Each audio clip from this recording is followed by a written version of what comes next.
अस्सलामुअलैकुम। आज का हमारा है लेक्चर नंबर 5।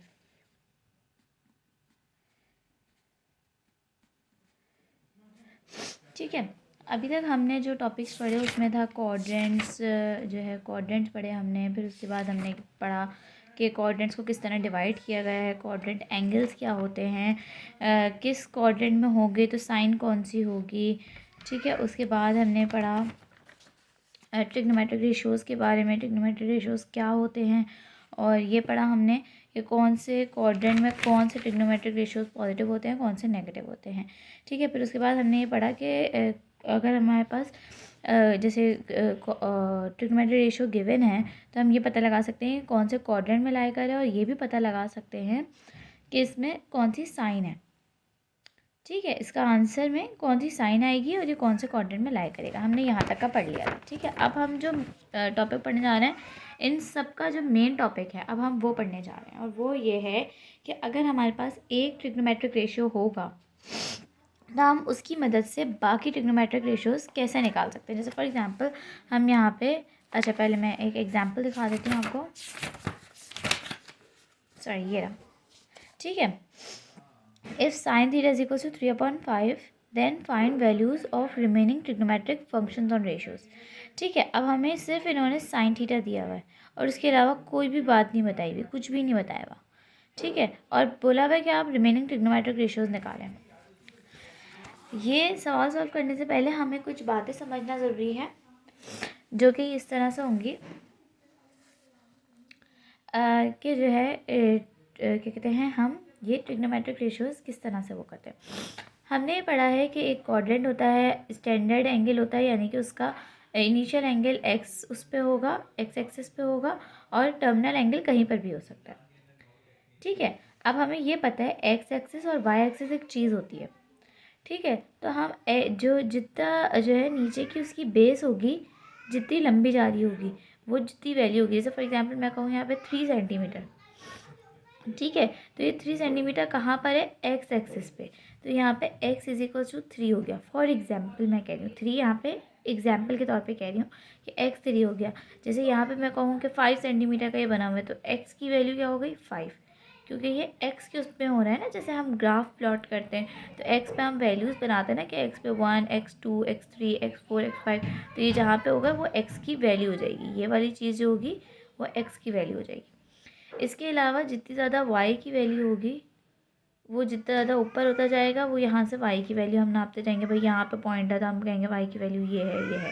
ठीक है, अब अगर हम एक एंगल ले लें यूं यूं करके और उसकी किट सर्कल बना दें, तो उन दोनों को ज्वाइंट करेंगे तो ये y की वैल्यू हो गई। ठीक है, और ये एक सर्कल बना हुआ है तो इसलिए इस वैल्यू को हम रेडियस कह लेंगे। ठीक है, अब ये हम देखें और से, तो ये बन गया राइट एंगल ट्राइंगल, जिसमें कि ये वाली साइड हाइपोटेन्यूज हुई। ठीक है, ये वाले एंगल की हम बात कर रहे हैं ना, इसी से हमारा थीटा बना है। ठीक है, क्योंकि हमने यहाँ से लिया होगा ना यकीनन, ओरिजिन से दूसरा वो क्या होगा, तो ये वाला थीटा है, तो थीटा के सामने वाला होता है परपेंडिकुलर, और ये वाला बन गया बेस। ठीक है, ये बात समझ में आ गई कि हमने किस तरीके से इसको वो किया है। कि हमने एक और दफ़ा मैं बना के दिखा देती हूँ। यहाँ पे हमारे पास एक एक्स एक्सिस था, ये वाई एक्सिस था। ठीक है, हमने एक इनिशियल आर्म था हमारे पास और एक टर्मिनल आर्म था। सही है, हमने टर्मिनल आर्म को लेकर एक सर्कल बना दिया, तो ये टर्मिनल आर्म हमारा रेडियस के बराबर हो गया। ठीक है, और ये जो हो गया ना, ये हमारा हो गया एक्स की वैल्यू। ठीक है, अब इन दोनों को पॉइंट्स को हमने जब परपेंडिकुलरली यानी स्ट्रेट बिल्कुल ज्वाइंट किया, तो ये वैल्यू क्या हो गई, वाई, क्योंकि ये वाई एक्सिस पे बनी हुई है तो ये वाई हो गई। ठीक है, अब ये 90 डिग्री का एंगल, तो ये हाइपोटेन्यूज, ये वाला एंगल हमने सबसे पहले बनाया था, तो ये हमारा अंडर कंसिडरेशन एंगल हो गया, तो हमने इसको थीटा लिया तो इसको परपेंडिकुलर कर दिया, और ये हमारा हो गया बेस। ठीक है, ये सब बात समझ में आ गई। अब हमें पता है कि साइन थीटा की वैल्यू होती है, यहाँ पे हम बात करें तो साइन थीटा होता है परपेंडिकुलर अपॉन हाइपोटेन्यूज।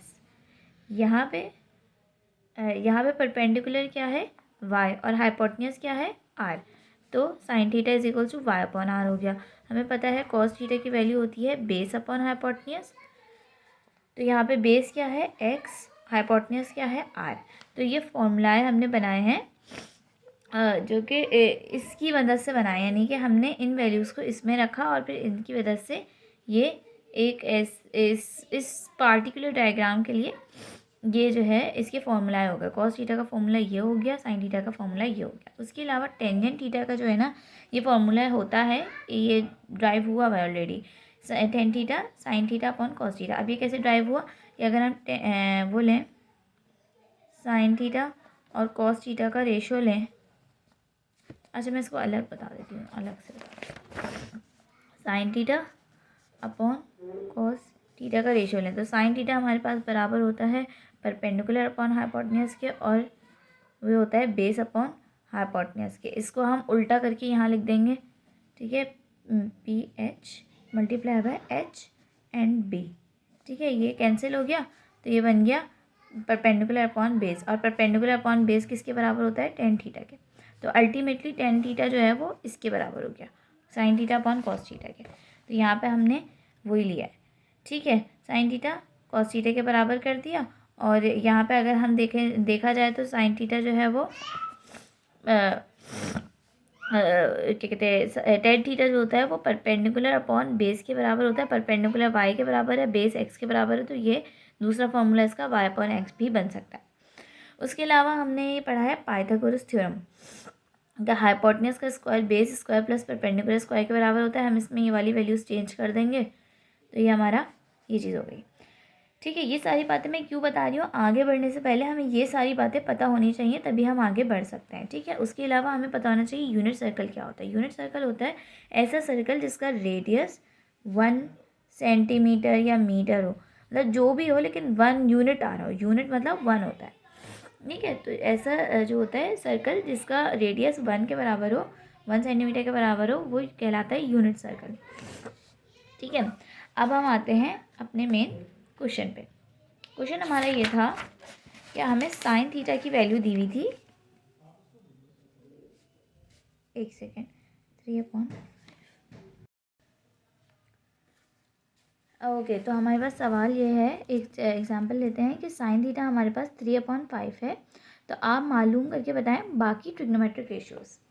अब हम पहले ऐसा करेंगे, इसकी हम एक छोटी सी डायग्राम बना लेते हैं, ठीक है, ताकि हमें आसानी हो जाए।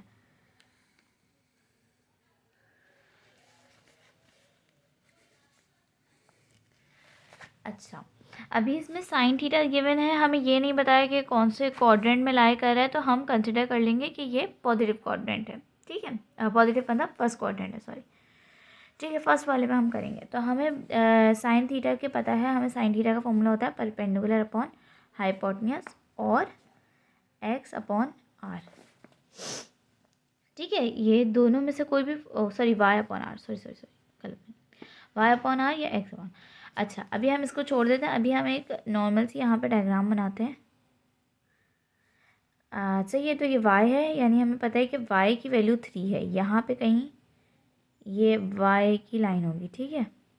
हाइपोटेन्यूज की इन्होंने दी हुई है, हाइपोटेन्यूज की वैल्यू 5 है, यानी r इज इक्वल्स टू 5 हुआ। ठीक है, और ये जो है वो हो गया, क्या कहते हैं, ये y हो गया, y इज इक्वल्स टू 3।